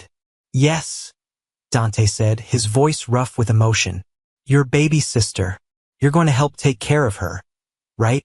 "I help," Marco agreed seriously. "I'm big. The biggest," Sophia confirmed. Satisfied with his new role, Marco allowed himself to be distracted by the toys his uncles had brought, leaving the adults to coo over Isabella. "You've done well, Morelli," Matteo said quietly, moving to stand beside Dante. "Better than I expected. High praise from you. Don't let it go to your head." But there was warmth beneath the words. "My sister is happy. My niece and nephew are healthy. My family's alliance is strong. These are good things." "They are. Don't ruin them." Dante met the older man's eyes. "I won't." Matteo studied him for a long moment, then nodded. Something had shifted between them, not quite friendship, but respect. Understanding. The acknowledgement of two powerful men who had found common ground in their love for the same woman. Then we have no problems, Matteo said. No problems, Dante agreed. The first months with 2 children were chaos. Beautiful chaos, but chaos nonetheless. Marco was adjusting to sharing his parents' attention, sometimes gracefully, sometimes with spectacular tantrums. Isabella was a demanding baby, colicky, resistant to sleep, insistent on being held constantly. Sophia and Dante moved through it together, tag-teaming nighttime feeds, trading off toddler duties, collapsing into bed exhausted and somehow still finding moments of connection.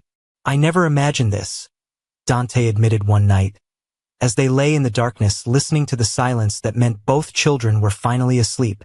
Imagined what? Any of it. Marriage, children, wanting to come home at the end of the day because home was where you were. And now I can't imagine anything else. He turned to face her, barely visible in the darkness. You changed everything, Sophia. You changed me. We changed each other. Maybe. His hand found hers under the covers. But I know what I was before you. Cold. Closed off.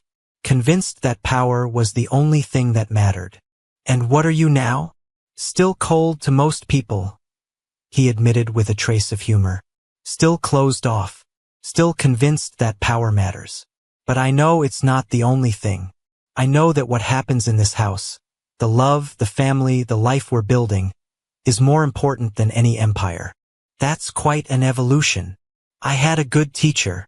Sophia smiled in the darkness. Flattery won't get you out of the 3 a.m. feeding. I was hoping. Nice try. He laughed softly, the sound still surprising her even after all this time. The man she had married rarely laughed. The man he had become did it almost daily. I love you, he said, as he had said every night since the gala where he first declared it publicly. I love you too, she replied, as she had replied every night since. It was ritual now, their private ceremony. A reminder of what they had built from the ashes of that first terrible marriage. A promise renewed daily, worn smooth with repetition but never losing its meaning. 5 years later, the Morelli estate was overflowing with people. Marco, now 7, was leading a pack of cousins through the gardens in some complicated game of his own invention. Isabella, 5, was attempting to keep up with the older children despite her shorter legs and occasional demands for piggyback rides. The adults had gathered on the terrace for the annual family celebration that had become tradition, Morelli's and Bellini's together, the alliance that had begun with one marriage now encompassing multiple generations. Sophia watched her children play and felt the familiar swell of gratitude. Lost in thought, she turned to find Dante beside her, 2 glasses of wine in hand. He offered her one, and she took it gratefully. Just counting blessings. Finding many? Too many to count. He stood beside her, close enough that their shoulders touched, watching their children with the same quiet contentment. Marco asked me today if I would teach him to fight, Dante said. What did you tell him? That I would teach him to defend himself, but that real strength isn't about fighting. It's about knowing when not to fight, when to walk away, when to choose peace over victory. Sophia smiled. You've come a long way from the man who believed power was everything. I had help. He glanced at her. I told him about us, about how badly I treated you in the beginning, about how I had to learn to be better. That's a lot for a 7-year-old. He asked why Mama sometimes cries when she looks at old pictures. I thought he deserved the truth, an age-appropriate version, anyway. Sophia felt her throat tighten. She did cry sometimes, looking at photos from their early marriage. Not from sadness, but from the sharp relief of how close they had come to losing everything. What did he say? He said he was glad I learned, and that he would never make a girl cry. Dante's voice held a note of pride. Our son has a good heart. He has a good father. He has an extraordinary mother. I just try to keep up.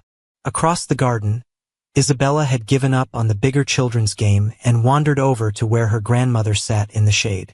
The Bellini matriarch, now in her 70s but still sharp as ever, welcomed the interruption. Tell me a story, Nana, Isabella demanded. What kind of story? A love story. With a princess. The older woman smiled, the expression softening her formidable features. Very well. Once upon a time, there was a princess who was very clever. She knew that the world would underestimate her, so she hid her strength behind gentle smiles. Sophia listened to her mother's voice drifting across the garden, telling a thinly veiled version of her own story. She felt Dante's arm come around her waist, pulling her against his side. She's telling Isabella about us, Dante observed. The age-appropriate fairy tale version. I come off as quite the villain in the beginning, don't I? You earned it. I did. He pressed a kiss to her temple. I'm grateful every day that you gave me the chance to become someone else. You became who you always could have been. I just helped you see it. They stood together as the afternoon stretched toward evening, surrounded by family, by love, by the life they had built from the wreckage of his pride and her patience. It hadn't been easy. It hadn't been quick. There had been setbacks. Moments when old habits resurfaced, when his cold instincts clashed with her need for warmth. But they had worked through each challenge together, learning and growing and refusing to give up on each other. Now, 5 years into their real marriage, the one that had begun at the Founders' Gala when he declared his love publicly, they had something unshakable. Something that had been tested by fire and emerged stronger. Dante. He looked at her. Thank you, she said simply. For what? For becoming the man I always believed you could be. For loving our children with your whole heart. For proving every day that you meant what you said that night. His gray eyes, once cold and unreadable, now held a warmth that was for her alone. I meant every word, he said. I will always mean every word. The children came running then, demanding attention, ending the private moment.